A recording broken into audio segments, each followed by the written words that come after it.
News 18 में आपका बहुत बहुत स्वागत है। मैं हूं आपके साथ रुंझुन कोहली। आज हम बात करने वाले हैं जम्मू कश्मीर की 10 बड़ी खबरों की। पूरे जम्मू कश्मीर के चप्पे चप्पे पर हो रही हर हलचल के बारे में हम आपको बताने वाले हैं। सबसे पहली खबर चुनावी रण से आ रही है। बड़गाम में आज अवामी इत्तेहाद पार्टी ने एक बड़ी जनसभा की। सभा में पार्टी नेता अबरार रशीद, जो कि जेल में बंद सांसद इंजीनियर रशीद के बेटे हैं, उन्होंने नेशनल कॉन्फ्रेंस, पीडीपी और बीजेपी पर तीखा हमला बोला। अबरार रशीद ने कहा, अगर 1987 के चुनाव में धांधली नहीं होती तो आज सैयद सलाउद्दीन जम्मू कश्मीर के मुख्यमंत्री होते। उन्होंने कहा कि उस चुनावी धांधली ने कश्मीर की सियासत की दिशा ही बदल दी थी और घाटी को अशांति की ओर धकेल दिया। दूसरी खबर अबरार रशीद पर उमर अब्दुल्ला के हमले की है। उमर अब्दुल्ला ने कहा है कि अगर किसी को 200 यूनिट चाहिए तो मीटर लगवाना पड़ेगा, अगर फायदा नहीं चाहिए तो ना लगवाए। कल बिजली बिल बढ़ेगा तो कोई छूट नहीं मिलने वाली है। 87 से कितने साल हो गए, तब तो जिस शख्स ने तकरीर की थी वो तो पैदा भी नहीं हुए थे। उनके वालिद साहब शायद स्कूल में थे। उन्होंने कहा था कि बारामूला सीट जीतने के बाद उनके वालिद छूट जाएंगे, रिहा हो जाएंगे। 87 के बाद उसकी बात ना करें, पिछले साल की बात करें। बारामूला की नुमाइंदगी के लिए तो हमने चौधरी रमजान साहब को राज्यसभा भेजा। क्यों ना, आपको 200 यूनिट नहीं चाहिए? कल को जब आपका बिजली का बिल बढ़ जाएगा एग्रीमेंट पे, उसके लिए आप किसको कसूरवार ठहराओगे? मैं तो चाहूंगा कि ज्यादा से ज्यादा लोग मीटर लगाएं ताकि कम से कम वो 200 यूनिट्स का फायदा ले। अगर आपको 200 यूनिट का फायदा नहीं चाहिए तो ठीक है ना, कल को आपकी बिजली की बिल बढ़ेगी, आपको बिजली पे कोई कंसेशन नहीं मिलेगा, ये याद रखिए ना। सुनिए ना, सुनिए, कोई क्राइटेरिया नहीं ना। अगर आपको बिजली पे कंसेशन चाहिए आप मीटर लगाइए, अगर आपको बिजली पे कंसेशन नहीं चाहिए, अगर आप मार्केट रेट पे बिजली जो है बिल भरने के लिए तैयार हो, ठीक है ना, मत भरिए, मत लगाइए मीटर, मुझे कोई एतराज नहीं है। कितने साल हो गए, तब तो जिस शख्स ने ये तकरीर की थी वो पैदा भी नहीं हुए थे। शायद उस वक्त उनके वालिद साहब स्कूल में थे। अब इस पे ना बार बार कोई बात करने, अब कोई नई बात करे ना। वो उन्होंने तो कहा था कि बारामूला की सीट जीतने के बाद उनके वालिद साहब रिहा हो जाएंगे। उनके वालिद साहब की रिहाई के लिए उन्होंने वोट मांगे थे। फिर क्या हुआ? बारामूला को एमपी मिला ही नहीं। वो कमी दूर करने के लिए हमने चौधरी मोहम्मद रमजान साहब को राज्यसभा भेजा ताकि कम से कम शुमाली कश्मीर की वहाँ नुमाइंदगी हो, क्योंकि आज पार्लियामेंट में शुमाली कश्मीर की कहीं से नुमाइंदगी नहीं हो रही है। तो 87 की बात छोड़िए ना, अब वो पिछले साल की बात करें। चलिए आगे बढ़ते हैं। मुख्यमंत्री उमर अब्दुल्ला आज बड़गाम में भी पहुंचे, जहां पर उन्होंने आगामी उपचुनाव के लिए जमकर प्रचार किया। बड़गाम से नेशनल कॉन्फ्रेंस उम्मीदवार आगा सैयद महमूद के समर्थन में किया गया ये प्रचार।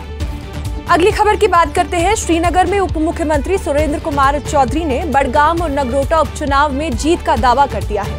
उन्होंने कहा है कि हम लंबित कार्यों को पूरा कर रहे हैं और लोगों की सुविधा के लिए जल्द ही सड़कों और पुलों की मरम्मत होगी।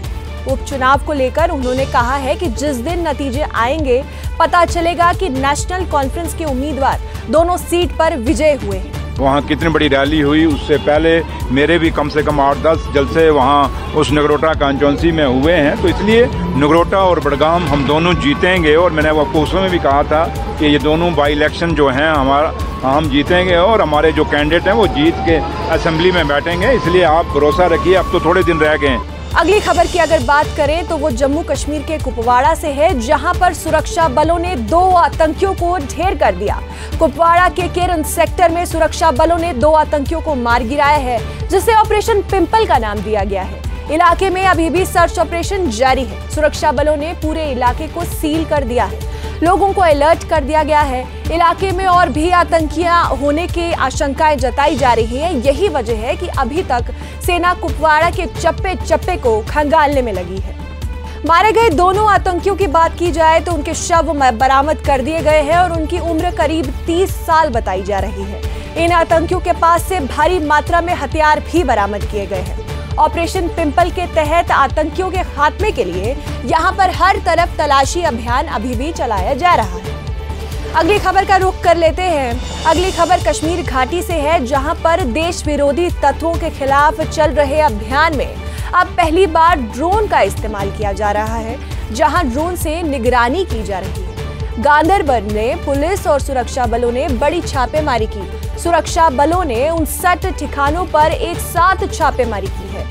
इस कड़ी में पहली बार संदिग्ध घरों पर ड्रोन से सर्विलेंस की जा रही है। इसके अलावा कई अन्य जिलों में भी रेड्स चल रही हैं और ये कार्रवाई उन लोगों के खिलाफ है जो पाकिस्तान में बैठे आतंकियों के संपर्क में है।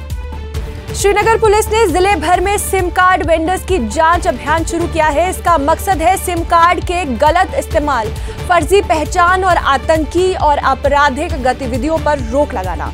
पुलिस की टीमों ने सभी जोन में 50 से ज्यादा वेंडर्स की जांच की है, जिसमें KYC और डॉक्यूमेंट वेरिफिकेशन पर जोर दिया गया है। नियम तोड़ने वालों पर सख्त कार्रवाई की जाएगी। पुलिस ने लोगों से अपील की है कि वो लोग सहयोग करें और किसी भी संदिग्ध गतिविधि की सूचना तुरंत दें। जम्मू कश्मीर में 11 नवंबर को बड़गाम और नगरोटा सीट के उपचुनाव से पहले सभी राजनीतिक दल प्रचार प्रसार में जुटे हुए हैं। नगरोटा के जिंद्रा में बीजेपी की भव्य रैली हुई, जिसमें केंद्रीय मंत्री जितेंद्र सिंह, सांसद जुगल किशोर शर्मा और अन्य विधायक मौजूद रहे। रैली में नेताओं ने पार्टी के योगदान, विकास और जनता से देवयानी राणा के समर्थन में मतदान की अपील की। नगरोटा सीट बीजेपी का गढ़ मानी जाती है और देवेंद्र राणा के निधन के बाद पार्टी ने उनकी बेटी देवयानी को मैदान में उतारा था।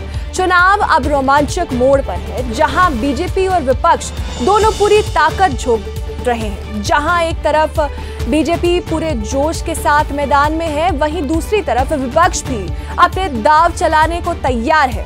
अब देखना होगा कि 11 नवंबर को जनता किसे देती है अपनी मंजूरी। देखिए, राष्ट्रगीत वंदे मातरम पर चल रहे विवाद के बारे में बात करेंगे। राष्ट्रगीत वंदे मातरम को 150 साल पूरे हो चुके हैं। 7 नवंबर को देश भर में शहर शहर कार्यक्रम हुए, लेकिन सियासत ने भी अपनी चाल बदल दी। वंदे मातरम पर सियासत ने आसमान पकड़ लिया। दरअसल जम्मू कश्मीर के स्कूलों में वंदे मातरम के गायन का आदेश जारी हुआ था, जिस पर मुस्लिम संगठनों ने विरोध किया था। लेकिन उमर अब्दुल्ला ने न केवल आपत्ति जताई, बल्कि ये तक कह दिया कि हमारे काम में कोई हस्तक्षेप नहीं होना चाहिए।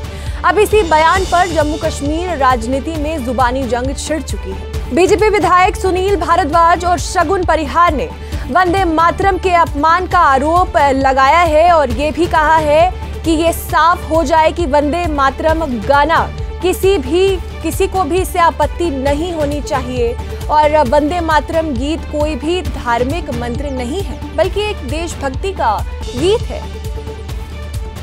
अगली खबर गुलमर्ग से आ रही है, जहां ताजा बर्फबारी हुई है और बर्फबारी के चलते स्कीइंग का मौसम भी शुरू हो गया है। बड़ी संख्या में पर्यटक मनोरंजन के लिए यहां स्कीइंग करने का आनंद उठाने के लिए पहुंचे हैं।